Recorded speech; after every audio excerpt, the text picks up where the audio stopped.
apakah kalian pernah mendengar apa itu teks laporan hasil observasi? Sebelum mengetahui lebih lanjut, tujuan pembelajaran dari materi ini adalah: pertama, peserta didik diharapkan mampu mengetahui definisi dari teks laporan hasil observasi. Kedua, peserta didik diharapkan mampu mengetahui tujuan dari teks laporan hasil observasi. Ketiga, peserta didik diharapkan mampu mengenal ciri-ciri teks laporan hasil observasi. Keempat, peserta didik diharapkan mampu mengidentifikasi struktur teks laporan hasil observasi. Kelima, peserta didik diharapkan mampu membuat atau menyusun teks laporan hasil observasi. Apa sih teks laporan hasil observasi itu? Dalam Kamus Besar Bahasa Indonesia, teks laporan hasil observasi adalah catatan atau naskah yang berisi informasi mengenai sesuatu yang disampaikan setelah dilakukan pengamatan atau peninjauan. Selanjutnya, tujuan teks laporan hasil observasi. Pertama, memahami dan mengatasi suatu masalah. Kedua, mengetahui kemajuan atau perkembangan suatu masalah, sekaligus menjadi bahan evaluasi untuk kegiatan selanjutnya.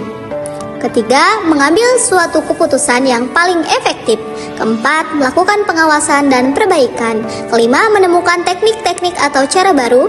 Keenam, menjadi data historis tentang perjalanan atau pengembangan unit terkait.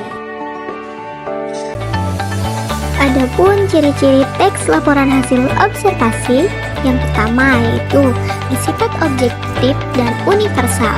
Kedua, objek yang akan dibicarakan atau dibahas adalah objek yang tunggal. Ketiga, ditulis secara lengkap dan sempurna. Keempat, ditulis berdasarkan fakta sesuai dengan pengamatan yang dilakukan. Kelima, informasi teks merupakan hasil penelitian terkini yang sudah terbukti kebenarannya. Selanjutnya, struktur teks laporan hasil observasi. Pertama yaitu pernyataan umum, kedua deskripsi bagian, dan ketiga deskripsi manfaat.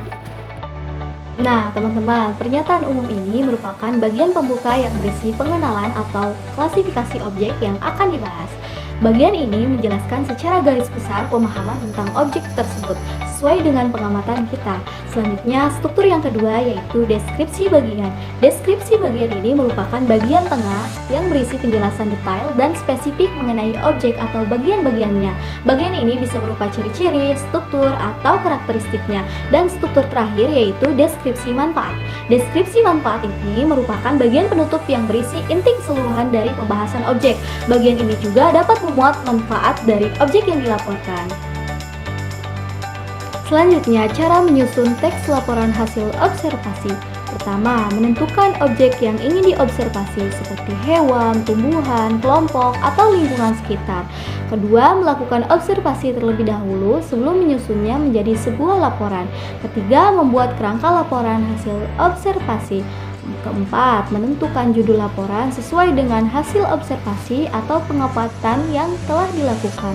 Kelima, mulai menyusun kalimat pembuka di bagian awal laporan. Keenam, menyusun isi laporan berdasarkan hasil pengamatan dari awal sampai akhir. Ketujuh, membuat kesimpulan dan penutup. Nah, teman-teman, berikut adalah contoh dari teks laporan hasil observasi. Seperti kalian lihat, ini merupakan bagian pernyataan umum atau struktur pertama dari teks laporan hasil observasi yang biasanya berisi pengenalan objek. Selanjutnya, yang kedua, paragraf ini merupakan deskripsi bagian yang berisi ciri-ciri dari objek yang kita bahas. Dan yang terakhir atau struktur yang ketiga merupakan deskripsi manfaat atau sering kita sebut dengan kesimpulan. Pada bagian ini berisi manfaat dari objek yang kita amati. Baik, mungkin cukup sekian pembahasan tentang teks laporan hasil observasi. Mohon maaf bila ada kekurangan. Sampai jumpa. Wassalamualaikum warahmatullahi wabarakatuh.